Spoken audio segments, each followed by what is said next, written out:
Estão vendo aí, irmãos? Crescia e prevalecia poderosamente. O que eu quero dizer para vocês?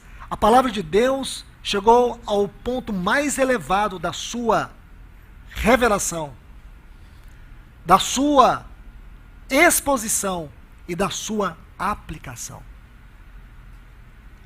A igreja de Éfeso, ela experimentou a palavra de Deus no nível mais revelado, ou no mais elevado da sua revelação, da sua exposição e da sua aplicação. É isso que está escrito. A palavra do Senhor prevalecia poderosamente. Aonde? Na igreja de Éfeso. Essa igreja era marcada pelo ministério da palavra. Nunca, em nenhuma outra igreja por onde Paulo passou, houve uma experiência tão grande, tão profunda, com o ministério da palavra. Por isso ela crescia e prevalecia. Isto é, não havia nada que poderia impedir esta palavra. De forma que toda a Ásia foi abalada pela palavra de Deus. E o centro da obra de Deus na Ásia, que tinha 18 províncias naquele tempo, era a igreja de Éfeso. Deixe-me colocar um outro texto, por favor. Epístola aos Efésios, capítulo 6. Epístola aos Efésios, capítulo 6 e o versículo 24, o último versículo. Efésios 6, 24. Está assim. Desculpe, irmãos. Graça seja com todos os que amam o nosso Senhor Jesus Cristo com amor infinito, incorruptível, eterno. A tradução dessa palavra no grego dá duas ideias. Algo que é incorruptível e algo que é infinito. Você já ouviu isso? Essa igreja amava o Senhor com amor infinito. Consegue entender isso? Infinito.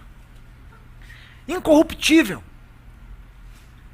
Se você estudar, se você tiver um lexo grego, pegar essa palavra aqui, incorruptível, ou sem fim, não sei como está na sua versão, e você conseguir encontrar essa palavra no texto original, pegar um lexo, você vai encontrar aquilo que está lá em 1 Coríntios, capítulo 15, a partir do versículo 50, quando fala que os nossos corpos corruptíveis vai experimentar a incorruptibilidade.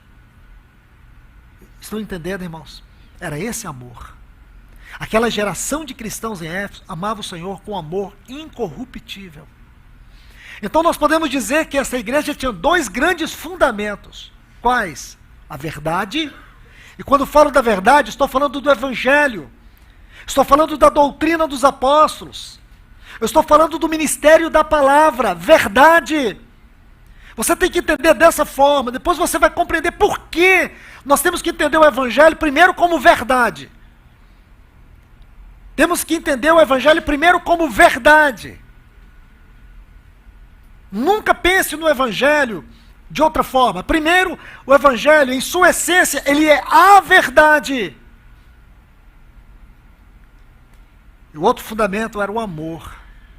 E esse amor, ele tinha duas vertentes. Ele tinha a devoção, que era o amor a Deus em primeiro lugar. E ele tinha a comunhão, que era o amor entre os irmãos. Esse era o fundamento aqui, amor. Essa igreja estava sustentada por dois fundamentos, a verdade e o amor. Quando Satanás vem destruir o avivamento, é as duas coisas que ele destrói na igreja. A verdade e o amor. Porque o nosso conhecimento de verdade tem muito a ver com o conceito. É conceitual, é filosófico. Quando você vai estudar a verdade, onde é que você vai buscar? Em um dicionário. E está errado. Para nós, a verdade não é a verdade do dicionário. O que é realmente verdade na Bíblia? Existem alguns termos, irmãos, que nós precisamos, como cristãos, nascidos de novo, saber que esses termos, eles se encontram dentro de Deus. Deixa eu falar algo sobre Deus para vocês. Existe dentro de Deus muitas universidades, muitas faculdades. Nós passaremos a eternidade conhecendo, estudando. E a vida eterna é esta, que conheçam a ti mesmo, o Deus verdadeiro, e a teu Filho, a quem tu enviastes. Então a nossa vida eterna será de estudo. E dentro de Deus existem muitas faculdades. Uma das faculdades que existe dentro de Deus é a faculdade sobre a verdade. Precisaremos da eternidade para estudá-la. Então escute isso. O que é verdade? Como que eu estudo verdade? Então ouça. Verdade é o conhecimento que Deus tem de si mesmo. Verdade é o conhecimento que Deus tem de si mesmo. E ao conhecer a si mesmo, Deus, ele gera uma imagem que é eternamente semelhante a ele. Guarde isso. Lembra? Gênesis 2:27. Criou, pois, Deus o homem, a sua, não é nossa está no versículo 26, porque é a Trindade. Façamos o homem conforme a nossa imagem, conforme a nossa semelhança. Versículo 27. Criou Deus, pois, o homem, a sua imagem. Colossenses 1:15. Ele, o Senhor Jesus, ele é a imagem do Deus invisível. Hebreus 1:3. Ele é a expressa imagem do Pai. Consegue entender isso? Então, quando Deus se conhece, ele se conhece perfeitamente. E ao se conhecer a si mesmo, ele projeta, ele gera uma imagem que é eternamente semelhante a ele. E essa imagem é o Logos. Agora, olhe bem, João capítulo 1, versículo 14. O verbo, o Logos, se fez carne. A verdade encarnou. O verbo se fez carne. E habitou entre nós, cheio de graça e verdade. Está vendo aí? João 1,17, aí, o versículo 17, diz que a graça e a verdade vieram por meio de Cristo. Não foi Sócrates, Aristóteles, não foram os filósofos que definiram a verdade. A verdade para nós é uma pessoa. Jesus disse, eu sou a verdade. Santifica-os na verdade, a tua palavra é a verdade. Agora vocês conseguiram entender? Isso para nós é a verdade. E a verdade para nós é as boas novas, é o Evangelho, é o que nós pregamos, é Cristo encarnado na sua palavra. Por isso ele disse lá em João capítulo 6, as palavras que vos tenho falado são espírito e vida. Isso é a verdade. Era isso que essa igreja tinha.